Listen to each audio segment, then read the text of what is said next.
¿Qué pasa, chavales? Pues aquí estamos en un nuevo vídeo del canal. Vamos a hacer los siguientes ejercicios de estadística descriptiva. El primer ejercicio, ¿qué nos dice? ¿Por qué las frecuencias relativas son más importantes que las absolutas? Bueno, las frecuencias relativas, primero que nada hay que saber qué es una frecuencia relativa. Entonces, las frecuencias relativas son las que se miden por porcentualidad. Es una forma de analizar y extraer los datos de la muestra o de la población y hace que sea más entendible para un usuario común. ¿Ok? Ejemplo, vamos a hacer un ejemplo de esto. Supongamos a un grupo A de 100 personas. 20 de esas 100 personas les gusta jugar Valorant y su frecuencia absoluta entonces es de 20, ¿vale? La frecuencia absoluta es solamente 20. Lo estamos contando de una forma bruta, ¿ok? En un grupo B hay un grupo B de 50 personas que en ese grupo 15 de esas personas les gusta Counter-Strike. Su frecuencia absoluta es de 15. A simple vista, el grupo A tiene más amantes del Valorant, pero en términos relativos. Mucho ojo, el grupo A, su frecuencia relativa es de 20%, pero el grupo B, que son los amantes de Counter-Strike, tienen un 30%, que es mucho mayor que el del grupo A. Que sí son muchos los amantes del Valorant, incluyéndome. Conclusión: el grupo B tiene una proporción mayor de amantes del Valorant, que es de 20% versus el 30%, lo que no es evidente con las frecuencias absolutas.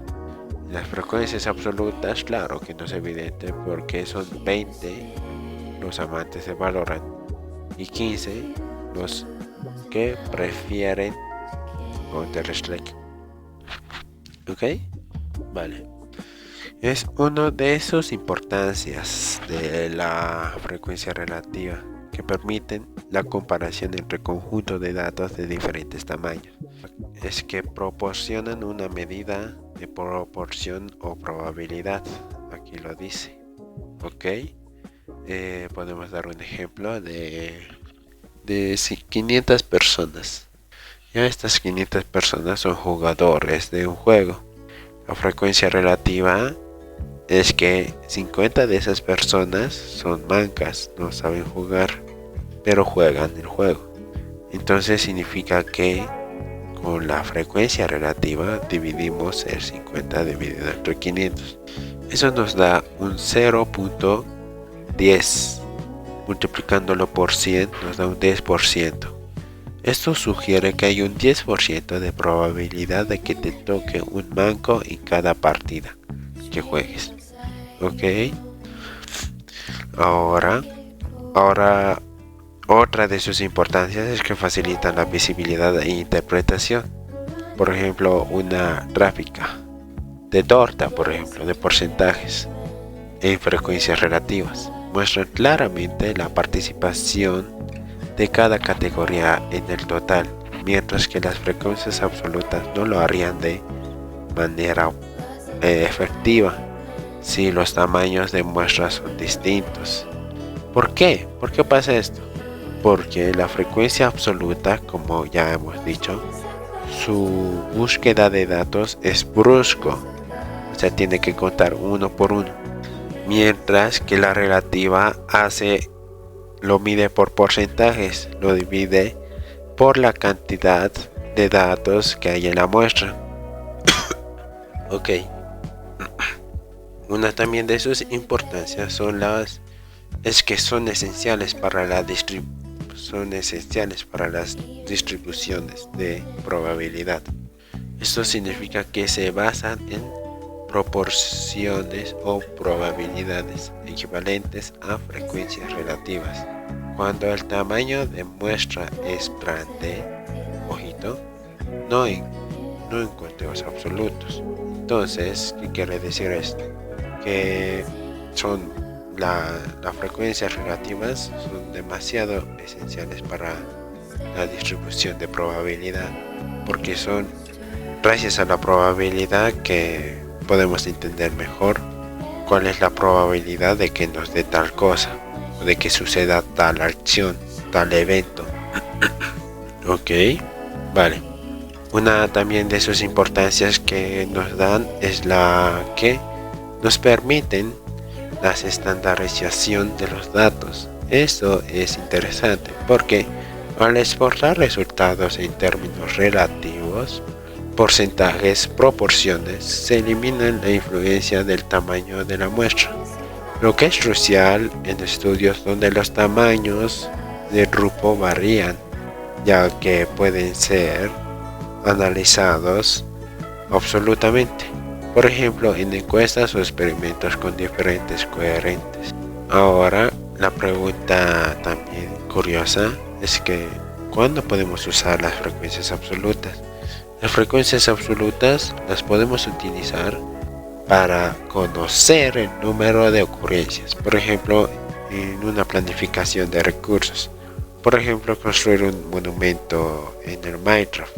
Allí ya no podemos medir por porcentajes como, no sería necesario medir por porcentajes en una frecuencia relativa, porque solamente necesitamos la cantidad absoluta de los recursos que necesitamos para construir una casa, por ejemplo una estatua. Entonces ahí te va a decir tantos bloques necesita para construir. No es necesario decir que el 35% de los bloques es necesario para construir tal cosa. ¿Vale? Ok, vale. Tenemos la tabla. Es un resumen de todo lo que acabo de hablar. Bueno, resumidas cuentas, sus características de la frecuencia absoluta y de la frecuencia relativa es su comportabilidad entre grupos. La frecuencia absoluta, su comportabilidad en grupos es baja, porque los datos recolectados no se van a medir muy bien, mientras que en la relativa son muy altas. En la interpretación de probabilística, obviamente la frecuencia absoluta no va a poder hacer una probabilística simplemente con unos datos recolectados bruscamente. Entonces, para predecir o tener la probabilidad de un evento o algo que tú quieres obtener, pues sería usar la frecuencia relativa. El uso de visualizaciones, la parte de gráficas más que todo, por ejemplo la torta, las gráficas, la gráfica de trading, la frecuencia absoluta es limitada, pero la frecuencia relativa es demasiado ideal para medir cuándo sube o baja el precio o qué cantidad de porcentajes hay en tal población. Ok, la dependencia del tamaño de muestra se puede decir analógicamente, que la frecuencia absoluta sería como medir el volumen del agua en cada vaso. Por ejemplo, 100 miligramos versus 300 miligramos. El vaso más grande tendrá un volumen mayor, eso. Pero eso no te dice cuál de estas son llenas. Solamente te estoy diciendo la cantidad de agua que hay en el vaso. Puede ser que el vaso de 100 miligramos sea su capacidad de 1000 mililitros, no miligramos, estoy baboso. Entonces, aquí es donde la frecuencia relativa te ayuda a entenderlo mejor. Sería como medir el nivel del agua en relación con la capacidad total del vaso. Ejemplo, 100 sobre 150. 66% está lleno versus 300 sobre 500. 500 es la capacidad total del vaso, mililitros. Y eso significa que está 60% lleno. Esto si te dice directamente cuál es el más lleno, independientemente de su tamaño. En sí es eso. Bueno, ahí está ahí está el por qué es más importante la frecuencia relativa. Vamos con el 2. El 2 está fácil, ¿vale? La respuesta correcta es A y B, pero no es C. Listo, es esa. ¿Por qué? La conclusión es simple. La opción A, que es número de datos, y B, que es el intervalo de datos reunidos, son correctas. Pero C, tamaño de la población, no es directamente relevante. Por lo tanto, la respuesta es D. ¿Ok? ¿Por qué? Porque, lo que más nos interesa son los números de datos, que es el intervalo de los datos reunidos. El tamaño no es lo que nos interesa ahorita. Vale. Ok, vamos con la 3, ¿ok? Explique la diferencia entre distribuciones de frecuencias relativas y de porcentajes.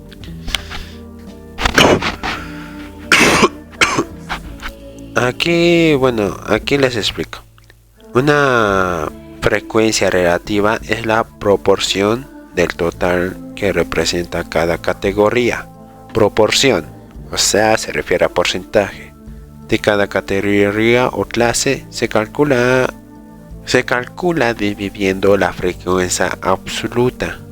Como ya les dije, la frecuencia relativa va a siempre necesitar de la frecuencia absoluta para así ya calcular su proporción del total.